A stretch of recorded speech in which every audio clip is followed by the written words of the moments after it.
Welcome to Will Knight Podcast, All About Nothing. And today we are doing the subject matter of Love 101. And we're dealing with the breakdown of the mysteries of the heart, decoding relationships, exploring what makes love really work.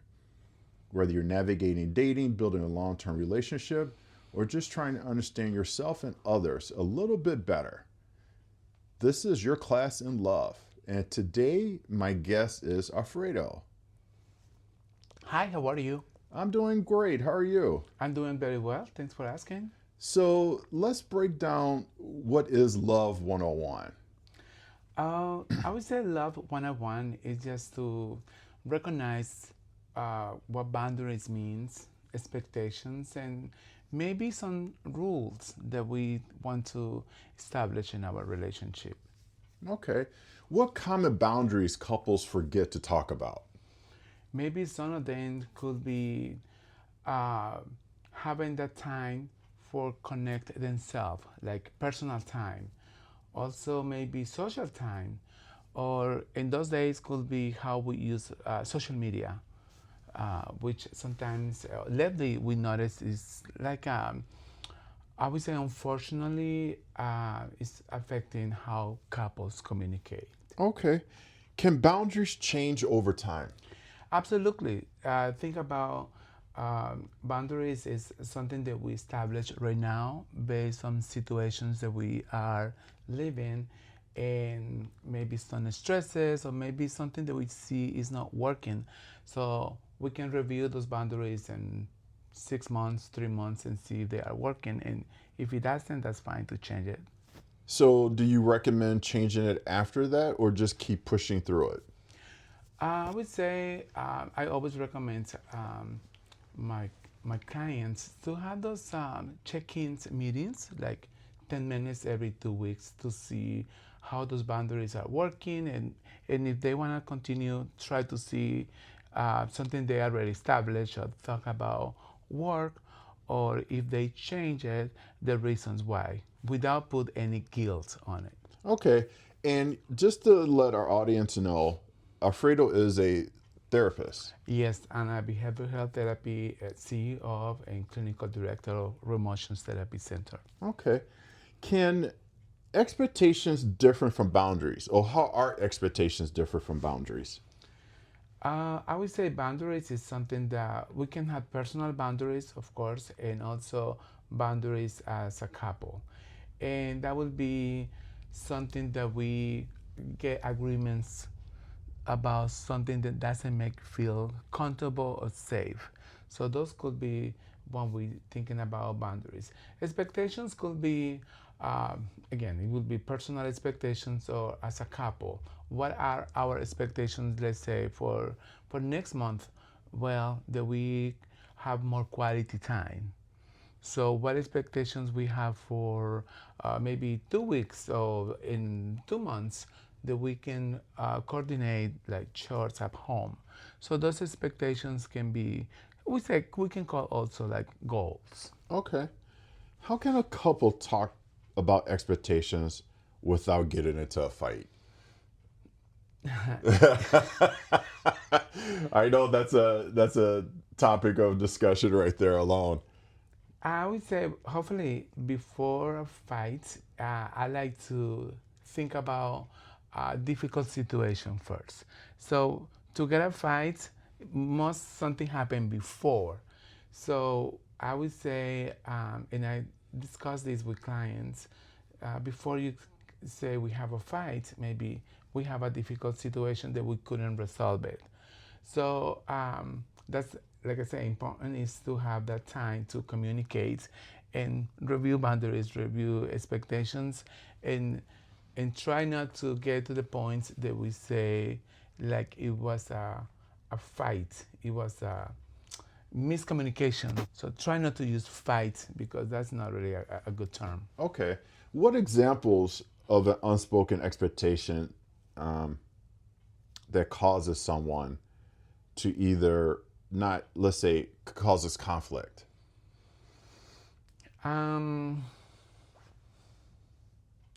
Could be when we don't, one of the things is when we are not clear communicating something. Could be when we feel like we something prevents us to express our feelings. I think it's important to recognize when we communicate those anything is happening in the relationship, when we get the time to be able to express something that bother us and not to uh, put like you did it or because of you. It's how we can resolve the situation like together. Think about a relationship is a team, so of course in each team communication is number one. Okay. Um, I have a list of questions, and we're going to. I'm just telling the audience we're going to go to question number 9 really quick, and it's what are relationship rules, and are they actually healthy? Uh, I would say rules is something that a lot of times we can see as something negative and it's more pressure. So the most things that I recommend is agreements. So agreement is something that we can discuss. Agreement is something that we can change. Agreement is something that we can review with Ari. Rules is like the last resource that we want to use in a relationship because rules again is it makes our brain to break it, Okay. and it's in some cases it's more difficult to review a rule or change a rule than change an agreement. So rules are. I'll give you a very simple example. If you're waiting for the bus, you need to go to the bus stop to take it, right? Mm-hmm. So the bus probably won't stop a block or 2 blocks after. So you need to go and get the bus. Where is the bus station? So that's the rule. Uh, so it's difficult for, let's say, for the city to change that bus stop to 1 block or 2 blocks away from close to you. So rules are very difficult. So we need to be careful when we put establish rules and when we establish agreements, which is more appropriate and recommended.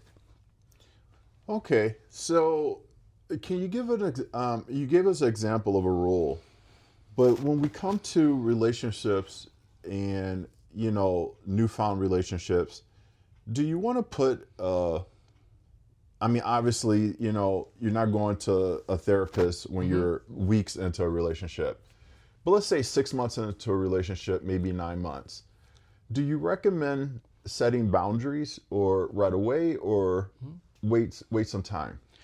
I would recommend couples even not even wait 6 months or a year or when the problem or situation happen. I think a couple should see a therapist to see what things are working and reinforce whatever they are doing to make the relationship strong.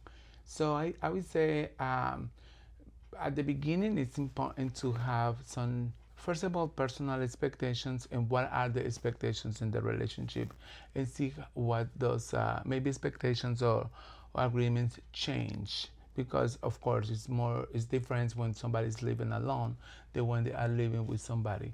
All things a lot of things change. Oh, So yeah, definitely. It's even with roommates. exactly. So even with roommates, but agreements, of course, living with a partner like TV or maybe the lights or what time, having in schedule to do stuff. So all those expectations and all those agreements is important to have it even before I would say couples decide to move together. How how healthy, or shall I say, what are healthy rules every couple should have?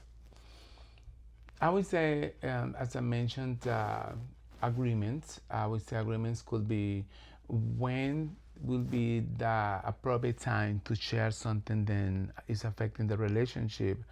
Um, how much they spend quality time, and I would say quality time could be having dinner together, maybe go for a walk, or maybe just do something that they feel like they are connecting and getting that relationship stronger and remember how where they want to be as a couple and how strong the foundation is gonna be. Because I realize, a lot of couples have date nights.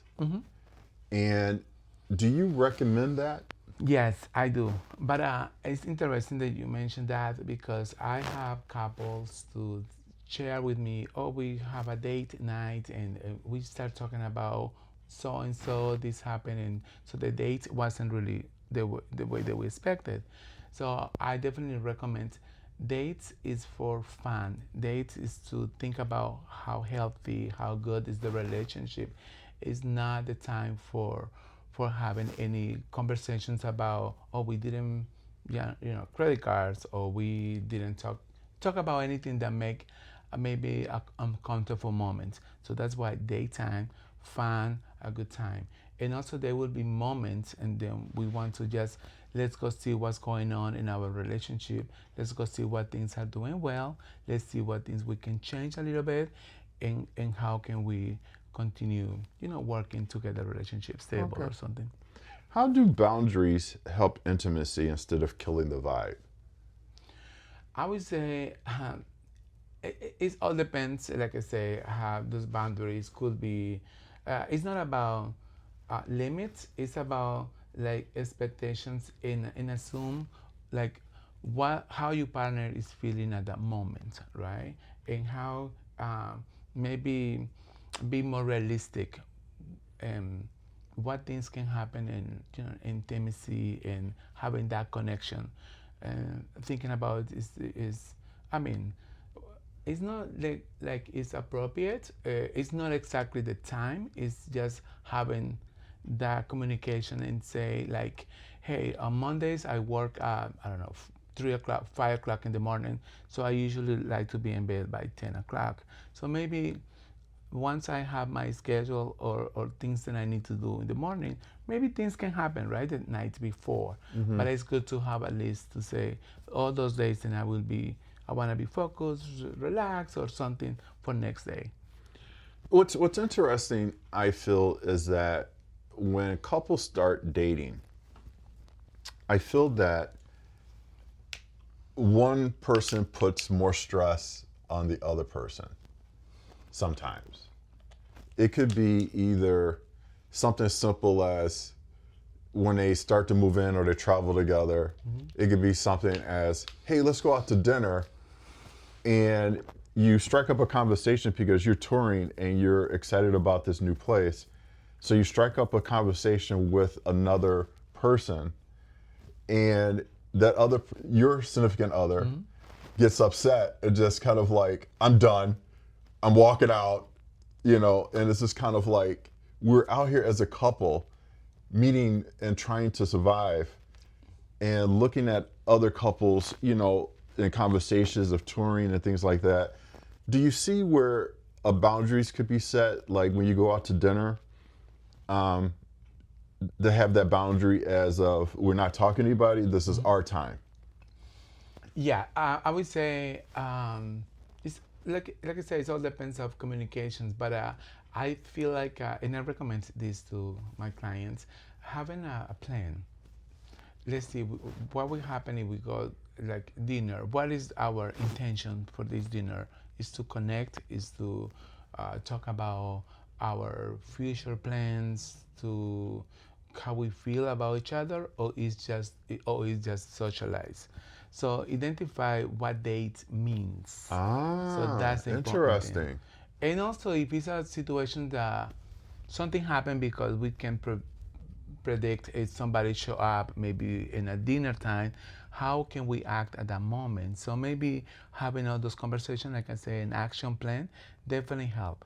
It doesn't mean that we had to have action plans for everything, but at least to say, hey, if I feel uncomfortable, send me a text message so nobody needs to know. And we can say, oh, something happened, we need to go.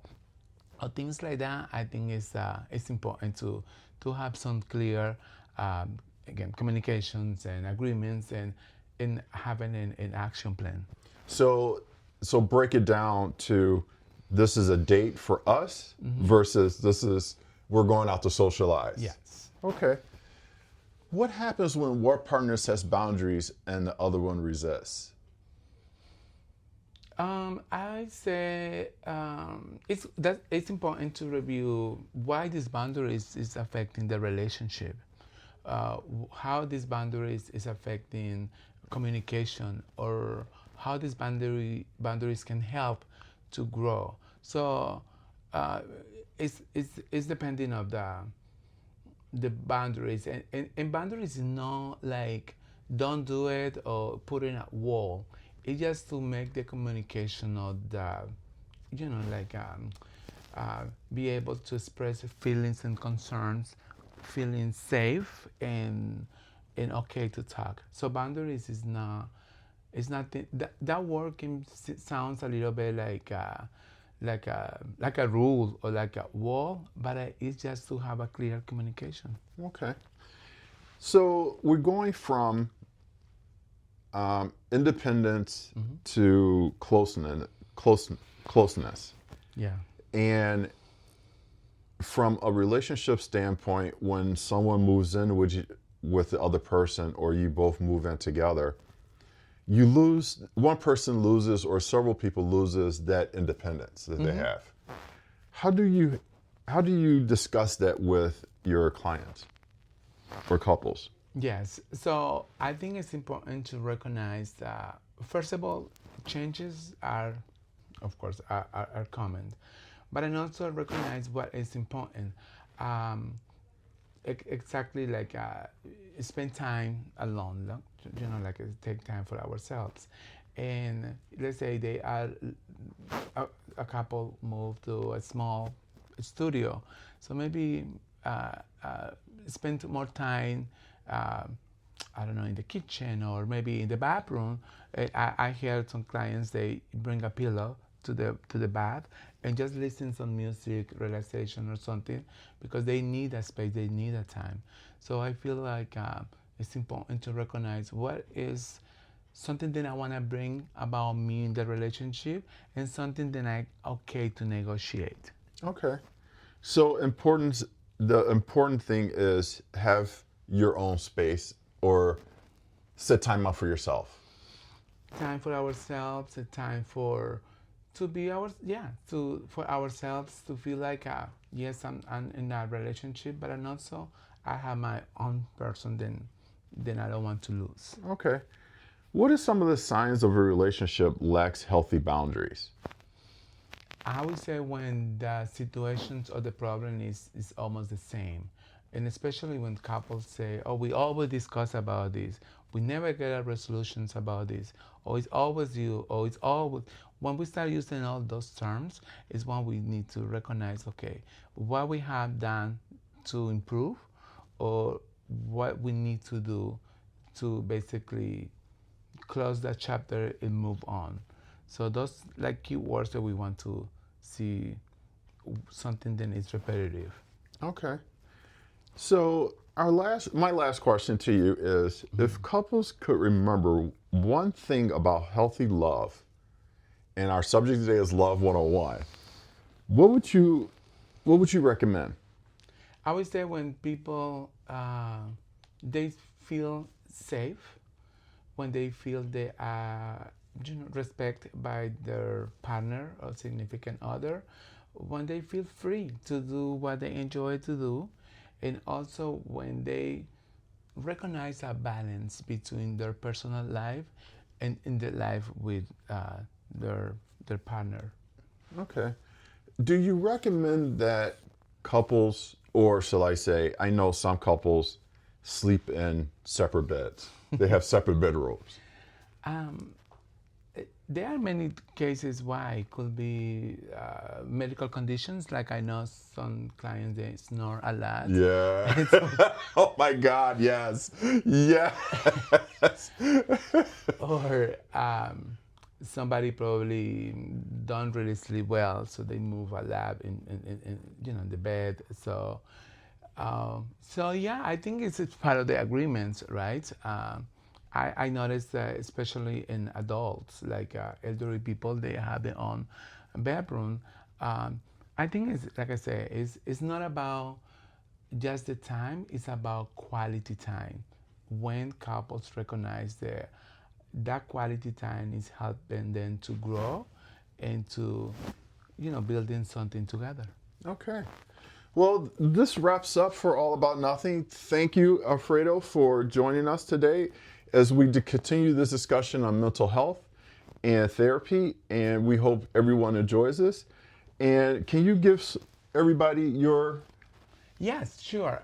So Alfredo Marulanda, I'm the clinical therapist from Remotions Therapy Center. And you guys can definitely send me an email, alfredo@remotionstherapy.com. Or also you guys can find us on our website, which is Remotions Therapy. And we are located in Chicago in Uptown neighborhood. All right. Thank you very much. And we'll see you next week with All About Nothing. Thank you very much. No problem.